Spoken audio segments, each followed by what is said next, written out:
Snap Judgment Studios. Snap Judgment is brought to you by Progressive, where customers who save by switching their home and car save nearly $800 on average. Quote at Progressive.com. Progressive Casualty Insurance Company and affiliates, national average 12-month savings of $793 by new customers surveyed who saved with Progressive between June 2021 and May 2022. Potential savings will vary.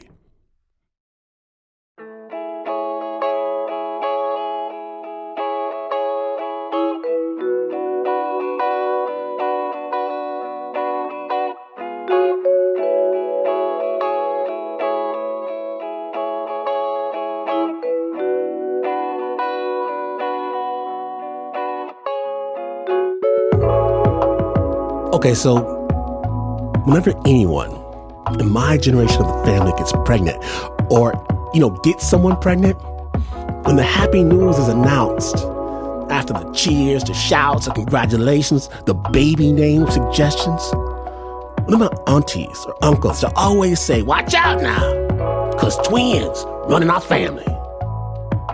I've always heard that. Always knew that. In fact, when the doctor did the ultrasound for my own children, I told her, be sure to take a good look around, because twins run in our family. But recently, my cousin announces she's having a baby. When the folks start in with the twins thing, I think, what twins? My dad's not a twin. My uncles are not twins. My aunties, my grandparents, where are these twins? And my family is like, I don't know. You just can't ask for simple answers to simple questions. Everything's got to be difficult. And I found the best way to uncover something is to act like you already know it. So at a recent gathering, after I see her drink her second glass of Moscato, I slide over next to my auntie. Auntie, I can't decide which one of us the twins would most resemble. Oh, I'd say they really favor your Uncle Eddie. Then she scowls, angry, fuming, because I actually tricked some real information out. Won't say another word to me. But I get from my uncle, oh, them twins, yeah. Your grandmother, she never drove again, you know that? After the accident. I nod. The accident. And it's like, with just a few words, my entire childhood shifts. I certainly knew we lived under a cloud, under a shadow. I could see it in my grandmother's eyes, even when she laughed, when she hugged me, when she kissed me. The darkness was always there, right next to her power, right next to her strength. I just never knew what to call it. And having something to call it, recalling how she sometimes fought back tears in order to be present with me, for me, it makes me love her memory all the more.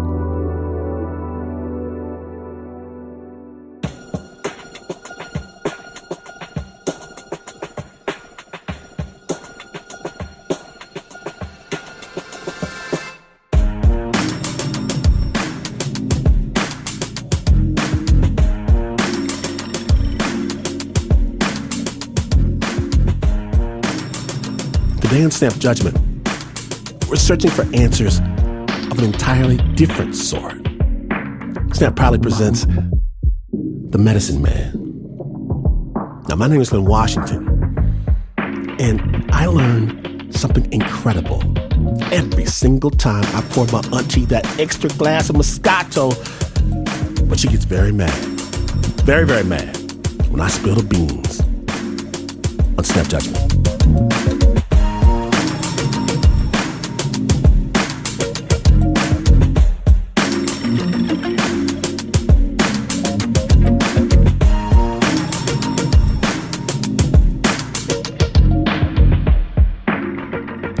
family secrets are powerful secrets. And today's Snap, we're sharing a mystery from our friends at WHYY's The Pulse. Chris Lundy became very ill when he was just 10 years old, but the doctors, they couldn't figure out what was wrong with him. So Chris's family turned to other experts to get the job done. Afterward, no one would talk about it. Now, Chris is in his 40s, and Chris wants to know what happened and why what happened was hidden from him. Snap judgment. I was 10 years old. I was almost 11. I was living in Maryland with my mom and my older sister. The year was 1989. As Chris Lundy tells it, he was a healthy kid, liked to play outside, read comic books. It was a normal day, and all of a sudden I felt this cough coming on, and it was intense. I remember feeling like I wasn't qualified for this level of pain. I mean, it came from the center of my chest. I remember covering my mouth, but removing my hand and looking down and seeing blood all over my hands. Afterward, he was sweating, curled up on the floor. The very next day, cough came, the same pain. It started happening day after day. This was summer, and he was home a lot by himself. Chris liked video games, and most days he would stay inside playing them while he anticipated the cough. After several more days, his mom took him to the doctor. The doctor checked him out, ran some tests, but couldn't say what was going on. My mother seemed calm, which made me, I guess, a little more worried than I would have been if I would have seen her fear. The cough kept coming, just as painful, just as scary. It continued for a couple weeks until Chris's mom came up with another plan. My mother sent me up to New York. That's where most of Chris's family's from. His mother and her sisters were all born in Haiti, and everyone but Chris's mom had established their lives in Brooklyn. Chris didn't know why he was going there now, but it seemed like there was something they weren't telling him. Everybody was really, really nice to me. Overwhelmingly and suspiciously nice. You know, when my aunts hugged me, the hugs were longer than usual. When they talked to me, they talked more gently than usual. So the next day, my mother shows up. I remember being really happy to see her, you know. They headed out together, the whole family. The thing that floored me was all the aunts were there. This was so unusual. Outside of Christmas or Thanksgiving, they arrived at a house Chris didn't recognize. We were greeted by this man, and he brought us downstairs to the basement. And it was interesting because, one, it was dark. It was all candles. There was a tub with flower petals. There was a statue of the Mother Mary. Chris's mom and aunts sat in chairs lined up along the wall. Chris and the man sat in chairs across from each other in the center of the room. The man told Chris he had special healing abilities that could help Chris. He said, "What question do you have for me?" And I asked him, "How'd you get your powers?" You know, and again, I was big into comic books and things like that. So my little 10-year-old mind, it framed it, you know, almost like, what's your hero origin story? The man told Chris about a dream he had where an angel visited him. Then he pulled out an amber glass bottle with a dropper in it. He explained that whenever I feel the cough coming on, to put one drop of the liquid inside on my tongue.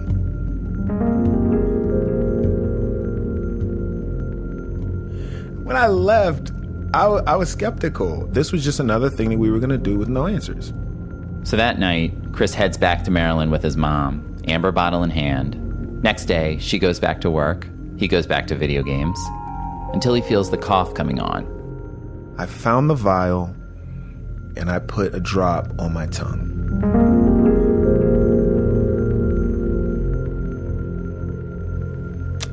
And the coughing sensation goes away. Fuck, I gotta stop for a second because I know how this sounds, man. Justin, I'm telling you, it went away, man. It went away. And when you think that, like, are you like, it's some psychological thing, or you're like, no, physically it went? It went away. Like physically? Physically. The liquid in the vial worked the next day and the next.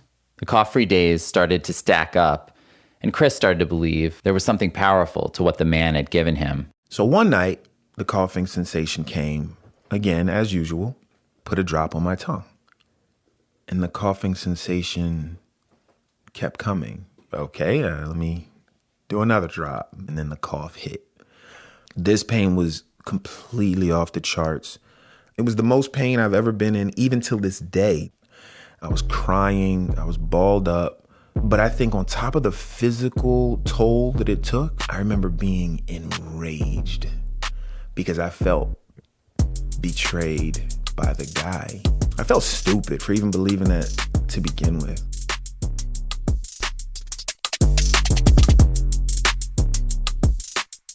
So this is where the struggle really started for Chris, between believing and doubting the remedy the man had given him.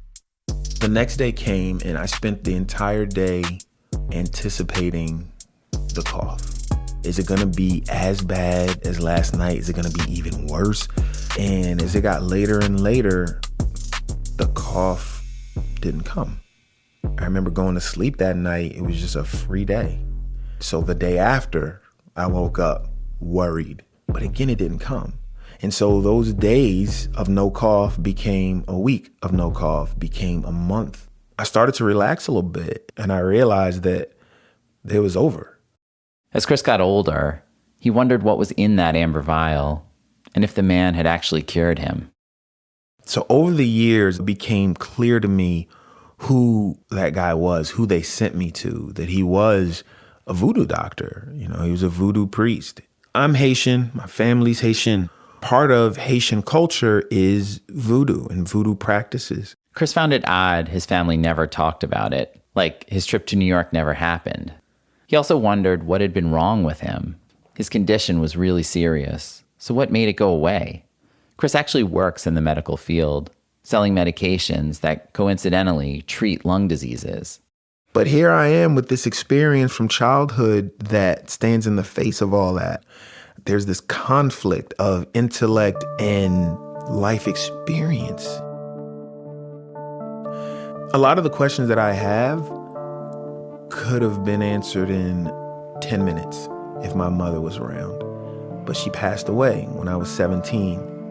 Flash forward a few decades later, I had a ton of curiosity around what happened and what my mother's life was like and what my mother's relationship with her family was like. And his sister wasn't around much and can't fill in the holes. Of the aunts that were there, 2 have died. The other 2, Aunt Mile and Aunt Renette, he hadn't spoken to in decades.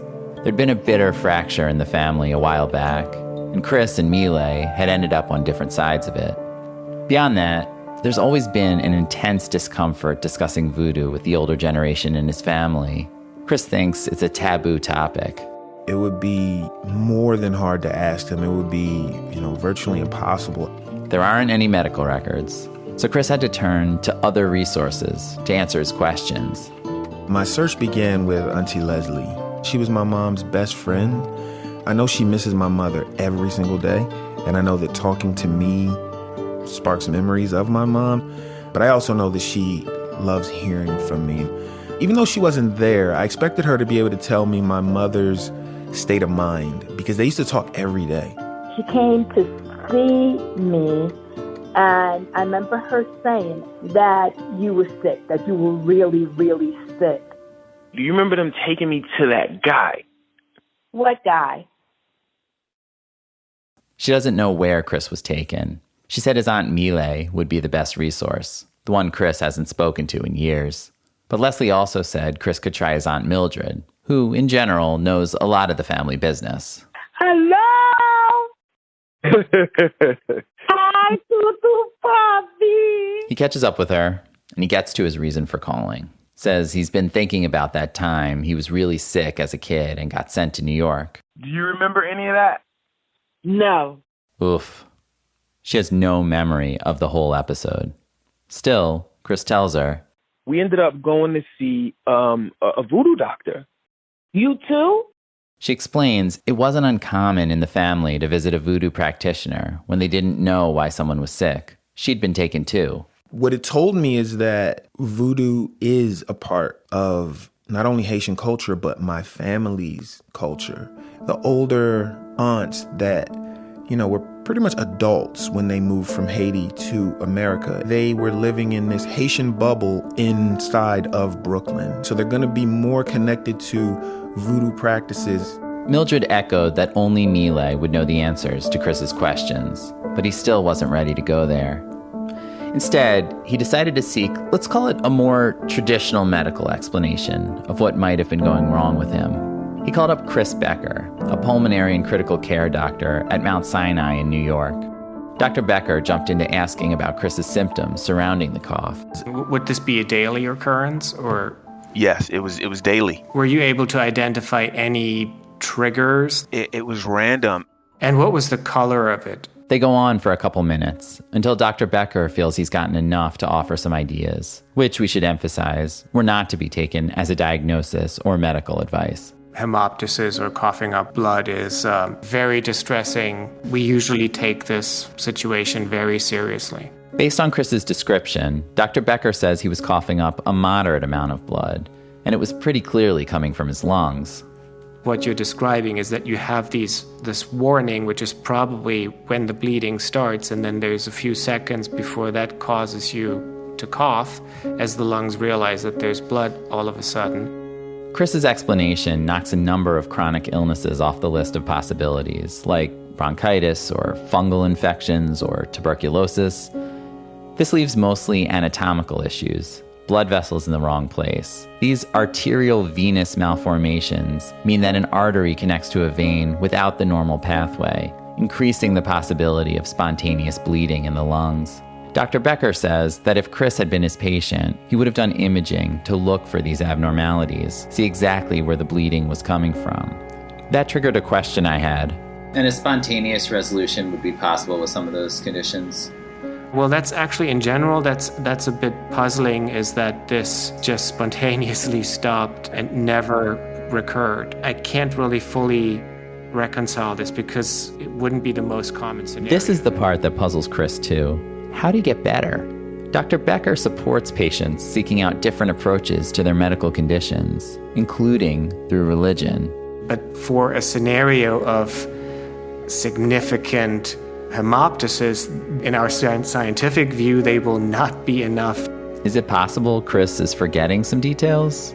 Does he just remember it as worse than it was? Either way, you were lucky that those episodes always spontaneously stopped for you, right? But what if one of them hadn't? Listening to Dr. Becker helps me understand that my mother was scared. She was afraid. Small side street here. So what did his mom think a voodoo priest could do for her son? That's it right there? Okay. We can't find the man who treated Chris all those years ago, but in January of 2023, we head to Queens to see an ordained voodoo priestess named Mambo Florence Jean Joseph. Go over here and knock and...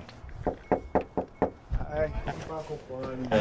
Mambo Florence is there, and on the walls there was a lot of Haitian art. That's why, when they sat down at her dining table, started talking. Mambo Flo explained that many different people from the Haitian American community come to her. Teachers, various professionals, even doctors. Her services have recognized importance to Haitian families. What she provides, in addition to religious ceremonies, is like a counseling service, and she gives her advice according to what she sees as basic voodoo principles. Voodoo is like philosophy. Love yourself, accept yourself the way you are, being in harmony with nature, being in harmony with human, and respect life. She explains her advice is not in contradiction to medical advice, but more like a supplement. In fact, she encourages people to get checked out by a doctor before they come. After their talk, Mambo Flo takes Chris down to the basement where she conducts voodoo rituals. And one thing that really took me was how familiar it felt. It was very similar to the room that I was in back when I was 10 years old. He recognized the candles, the altar, Even the way the chairs were arranged. Mambo Flo is welcoming and open about her practice, though she acknowledges a stigma Vodou sometimes carries, even within Haitian communities. It's like Vodou is for the uneducated and all that. Even if we have scholars who are Vodou initiates, but when they write, they never refer to it like I practice it. It gave Chris an idea why his aunt doesn't talk about it, and even why he feels reluctant to discuss the whole episode. Driving back from Mambo Flo's, Chris returns to the questions that have brought him here. What did I have? How did I get better? And what happened when I was there? When I was at that house, when I was in that basement, what went down? And one thing becomes clear to him. I have to get my questions answered, and my aunt's the only one who truly can. His Aunt Mile, he means, the one he's been avoiding. So even though I think it'll be a challenge, I gotta make it happen.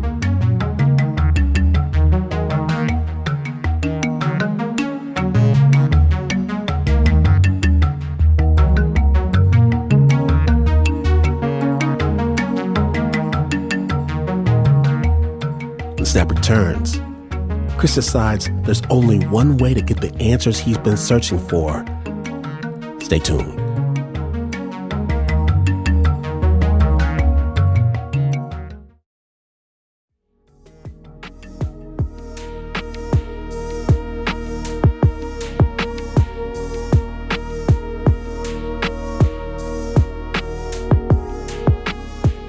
Welcome back to Snap Judgment, the Medicine Man episode. When last we left, Chris realized that there's just one person who knows what ailed him as a child and knows how he got better. But talking to her, that's another thing entirely. Snap Judgment. To get ready, Chris called up a person he thought could counsel him on what he might say to his aunt. Someone who knows a lot about how Vodou fits into Haitian culture and who actually counsels kids about reconnecting to that culture through her organization, the Empowerment Network. I am Dr. Charlene Desir. I'm a professor at Nova Southeastern University. I'm initiated Vodou priestess. Dr. Desir said she could discuss Chris's childhood experience with him. But you have to understand a little context about Vodou. So Vodou was created by kidnapped Africans. During the Middle Passage, enslaved people from all over Africa were taken to the island of Hispaniola, which present-day Haiti shares with the Dominican Republic. The Pan-Africans that were brought to Haiti from various tribes, various classes, various education levels, created a system that made sense to them for survival. And that system was called Vodou. Vodou is more than a religion. It's a system, a way of life and understanding. Academically, we call it an epistemology, a way of knowing. And one of the fundamental aspects of that was health. So people from all over Africa brought these traditions and this knowledge about how to heal the body using the natural resources they had. And this is our inheritance as Haitian people. Chris asked why all the aunts had to accompany him to the Ungan, the voodoo priest. Having the sisters be there in alliance, it shows the love that surrounded you. I don't know, Chris, but I'm sure your family sought out medical care. I mean, they sought off medical care first. That's where you're going to go first. If it doesn't work, then we have to go to the other doctors. I know what the majority of people think and believe about voodoo, and it's like, how do I explain that I had this incredible illness and that I went to a Ugan and then I no longer had that incredible illness? Well, brother, you telling the whole world right now. So you ready, you've arrived. I mean, it's very simple. I went to a root doctor. I went to an herbalist. We've been denied our humanity for so many years. This is how we survived slavery. Chris asks why voodoo has this stigma associated with it. We've been miseducated as a community. My thing is that we have a problem of respecting things we don't understand. Dr. Desir says that Haitians have been made to feel insecure about voodoo because of hiding it for so long, for their own protection. But given all that secrecy, what should Chris say to his Aunt Mile to get her to open up about his family experience? What is it you want to know? You know that you were healed. You know that at some juncture, despite what's happening now, that there was a relationship that you had with the women in your bloodline. And you are a Haitian American man. Point blank simple. You are an African American man. You are a Pan-African American man. But your indigenous roots are Vodou. You're Haitian, spiritually and culturally. I think you just gave me everything I needed.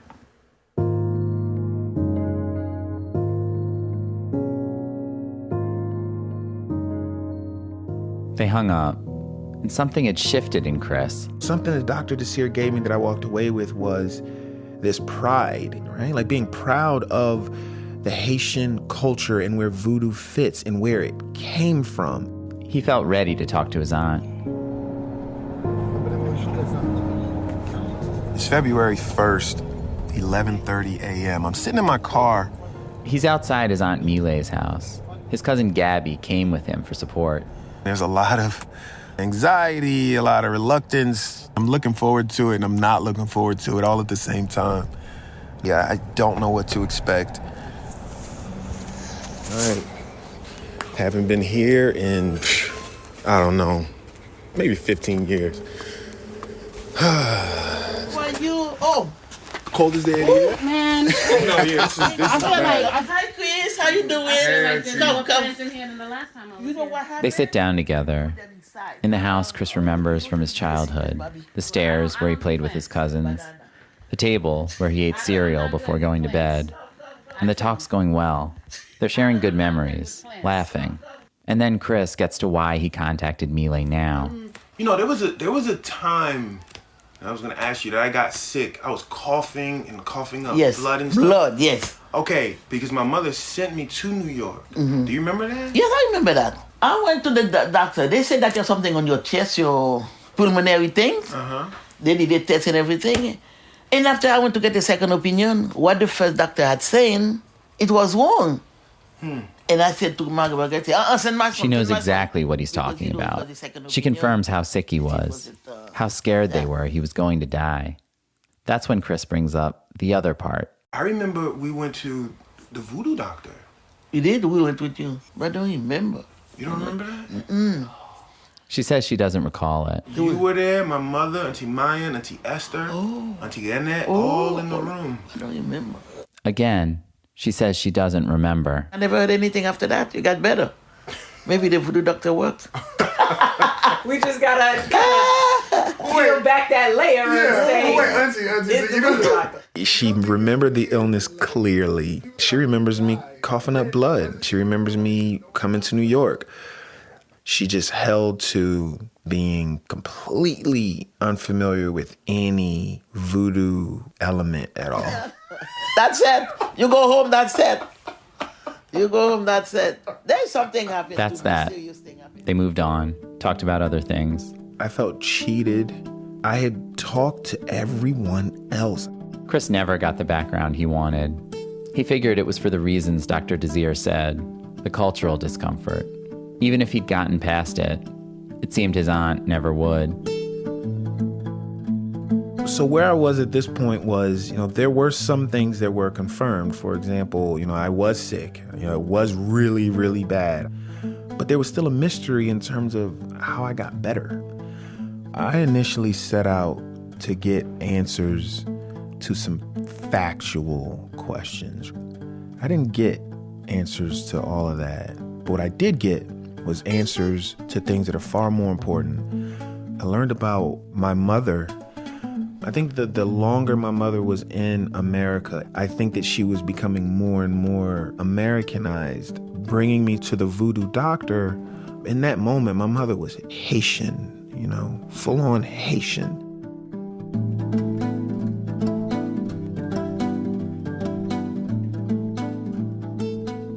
I think that my mother would have went down almost any road to try to get me better. My mother passed away. She was 39 years old, and I was 17 years old. So when she passed, I still saw her as Ma. But through this journey, I think I have a clearer picture of who she was as a woman and who she was as a parent. as a protector, and I love her for it. And I know that she loved me.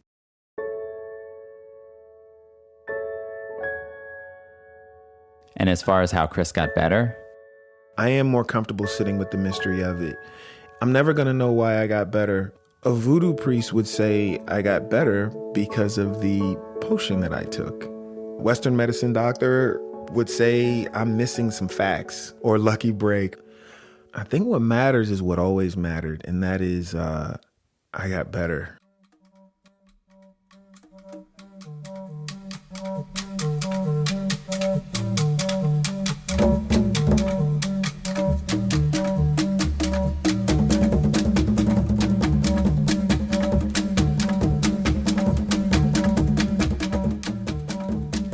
Big thanks to WHYY's The Pulse, who originally aired this story.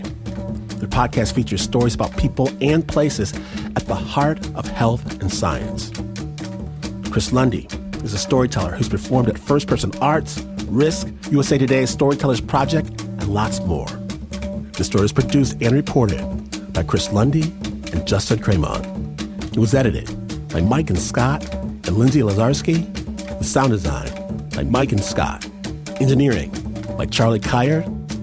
Special thanks to Dieu Nalio Chery for his help on the story.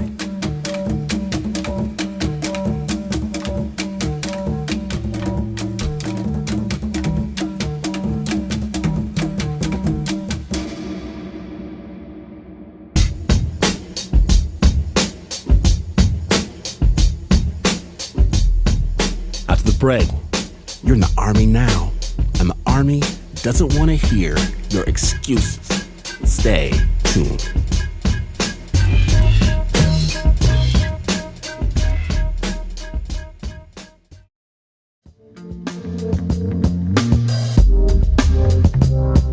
Welcome back to Snap Judgment, the Medicine Man episode. My name is Glenn Washington. Today, real stories from real people wondering if the doctor is in. Now, you've asked, we have answered. Our next storyteller snap is a longtime friend of the show, Ray Christian. And aside from being a storytelling legend, Ray's an Army man. Snap Judgment.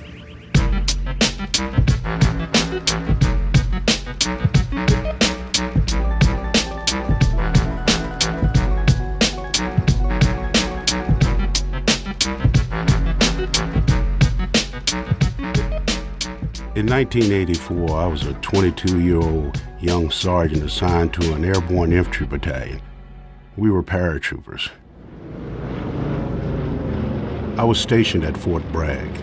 We'd conduct night combat equipment jumps that would involve thousands of paratroopers at once. The training was dangerous, and it wasn't unusual for us to have guys severely injured or even killed during these training operations. We had young soldiers in the company that were Grenada vets, and our senior NCOs, a lot of them were Vietnam vets. Our young soldiers who were just chomping at the bit to get a chance at combat. Guys start doing drugs, guys start drinking, guys have problems with their wives, their girlfriends.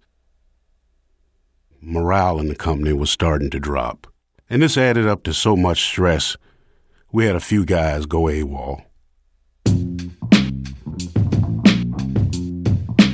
Me and Sergeant Ronnie were assigned to inventory the soldier's locker and equipment who had went AWOL. It was uniforms, civilian clothing, radio clock. And in the corner, there's this little folded bundle of aluminum foil. I unfolded it, and I saw inside were 2 small stamps with stars on them. Whoa, acid? Nah. So I took one of the stamps out and I said, "Hey, Ronnie, put one of these in your mouth." He looked at me and he said, "What is this, acid?" I figured it was acid, but I wasn't going to really take one. I was just fooling around with him, put it in your mouth, just kidding with him. He looked at it for a second and said, "Why not?" and put it in his mouth, and I laughed.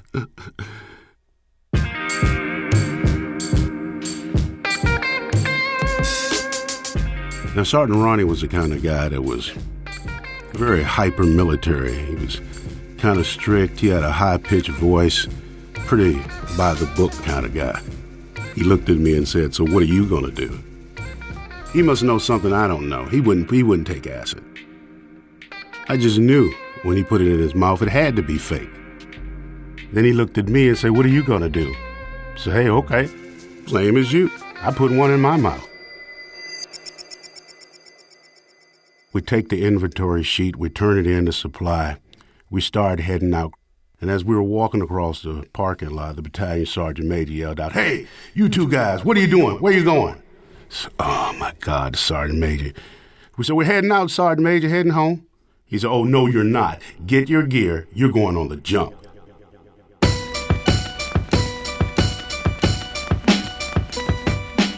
Because we had the additional duty of inventorying this guy's equipment, we believed that we weren't going to be involved in the jump.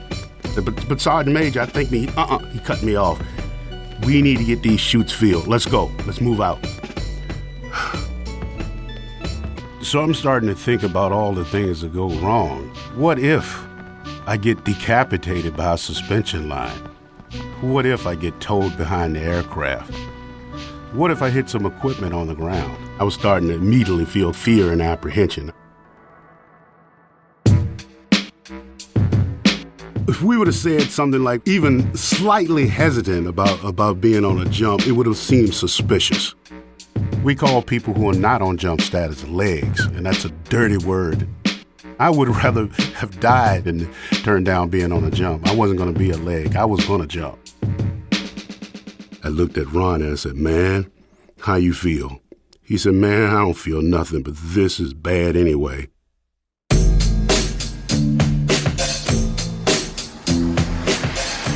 When we were on the trucks headed to the pack shed, this is at the Air Force Base, I started having this feeling right then and there that everybody on the truck was staring at me. And I knew, it's starting to kick in now. We all pour inside the rigger shed, all 500 of us. And one at a time we're issued parachutes as we enter inside. Once you've got your parachute on and you got all your equipment hooked up, you stand in line for the jump master's inspection. Open your ripcord protected flap. Hold, squat hold, recover, turn, bend, arch your back, tick, tap, tap, tap, tick, tap, tap, turn, squat, hold. I actually started saying that out loud, squat, hold, squat. I was just saying it because I thought I should. And then I started thinking, wait a minute, if I do that, people will think I'm high. But if I act like I'm not high, they'll think I'm high.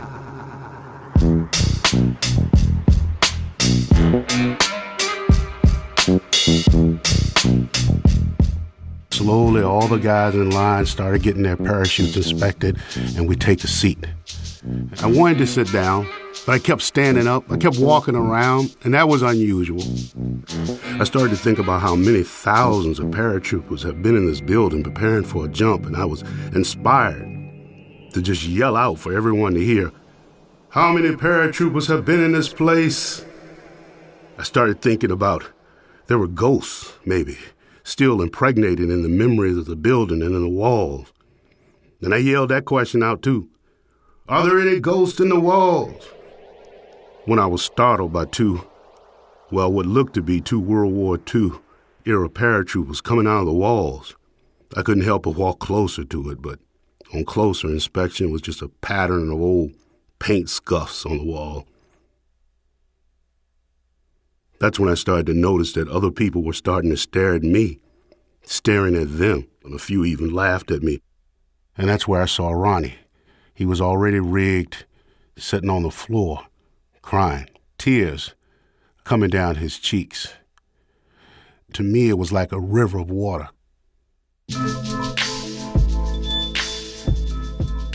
I asked Ronnie how he was doing. Ronnie looked at me, and he just started to cry, and people noticed.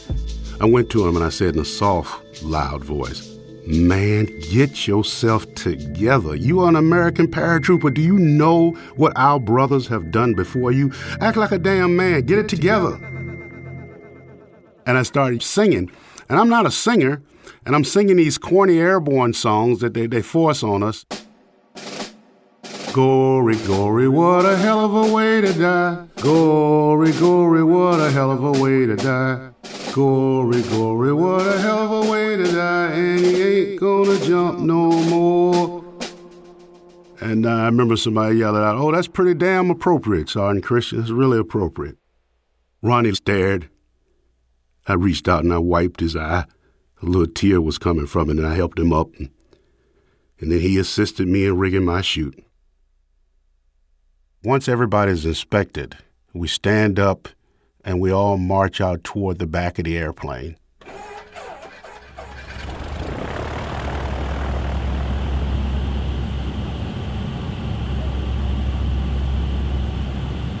The only thing you can see inside a C-130 at night like that is the red jump light above the jump door and down on the floor, and there's this hum of the plane.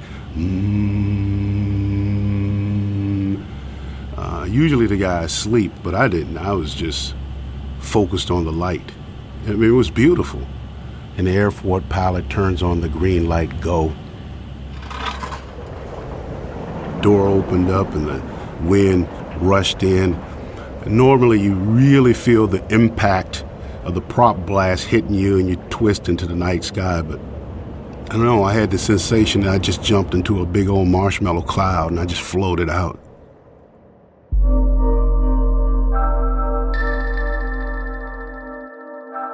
The stars were starting to twinkle. The moon smiled at me. The parachutes billowing across the drop zone, they looked like ghosts. They were just floating and dancing, and I could hear everything, every sound. Threw my arms out, looked up, like Jesus. Started contemplating the nature of the universe. Oh, it was just beautiful. It's probably the best jump I ever had. I loved it. I loved it. Seemed like it took me forever to reach the ground.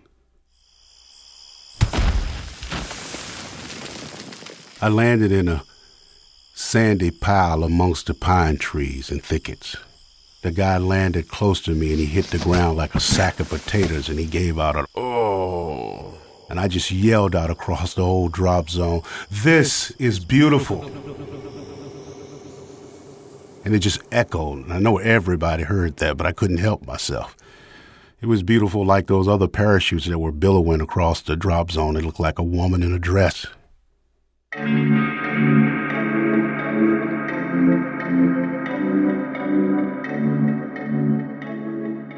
Through the darkness, I heard this sound, and I recognized it as the sound of vomiting. And instead of going to the assembly area, I followed that sound, and that led me to Sergeant Ronnie. And there he was, sitting on the ground, vomiting, and he was crying, softly. And I was thinking to myself, he must be having a bad trip. And that's when I decided I wanted to sing to him. We're all Americans and proud to be guardians of honor and liberty. Some flying gliders to the enemy. Some come down as paratroopers. The next morning when I woke up, the company commander, who I always try to avoid because of his manner, when he saw me, he said to me, "You know you need to go see the battalion commander. He wants to talk to you about your behavior, pre-jump and on the drop zone." So the battalion commander doesn't speak to me. People in my rank don't usually get a chance to talk to him. And I go into the battalion commander's office. All the senior officers in the battalion were present. That kind of a group usually means something bad. You're getting some kind of a ugly reprimand. And I was scared as hell. And he said, "Never have I seen such an unselfish act as a man motivating his fellow paratroopers, sticking with a scared and nervous man during every phase of the operation, even on the drop zone. Sergeant Christian, you are the personification of an American paratrooper. Keep up the good work. Airborne." I said, "Thank you, sir. Airborne."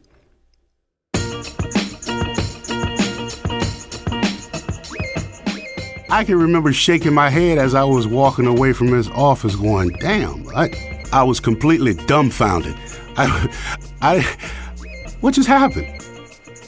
It was like the blade didn't cut my head, but it fell.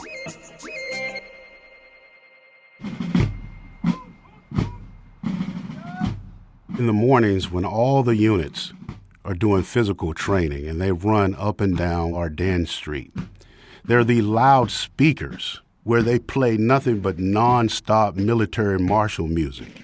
And these old airborne songs are the ones that you hear. And when they would come across the speakers, we would all start singing them really loud to Sergeant Ronnie. And, much to his chagrin. Sergeant Ronnie, you was scared on the drop zone, man. Sergeant Ronnie, what's up? You lost your nerve? You was having problems, Sergeant Ronnie? And he'd be running with his butt cheeks really tight. He was too stiff and too anal to respond. Up to that point, everything, all of our encounters were always serious. We really didn't have anything to joke about. There was nothing funny. I had my boys back again. They were back in their spirit.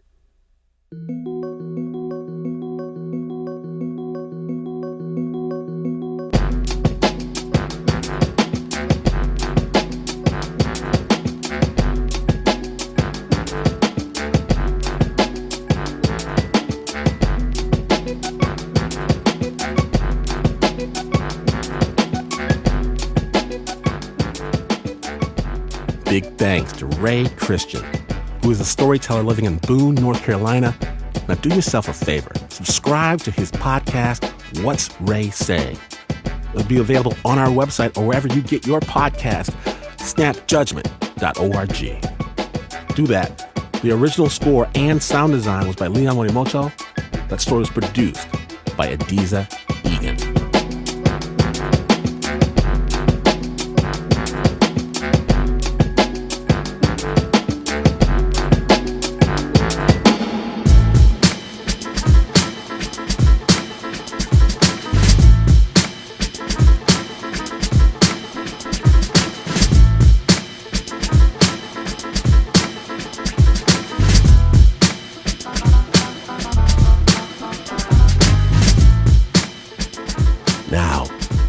When you're looking for a gift to give that special someone, do you know it's better than socks? Better than a tie? Better than a bottle of cheap perfume? I'll tell you what they really want. The story. And you can give the gift of story by sending your friends and your enemies a little taste of the Snap Judgment podcast. They will be forever grateful, I promise. What, did I mention that Snap's Evil Twin podcast spook is available everywhere? That's 2 for 1, players. Snap Judgment is brought to you by the team that will always drink the entire contents of any vial you offer them. Except for the producer, Mr. Mark Ristich. He'll take 2.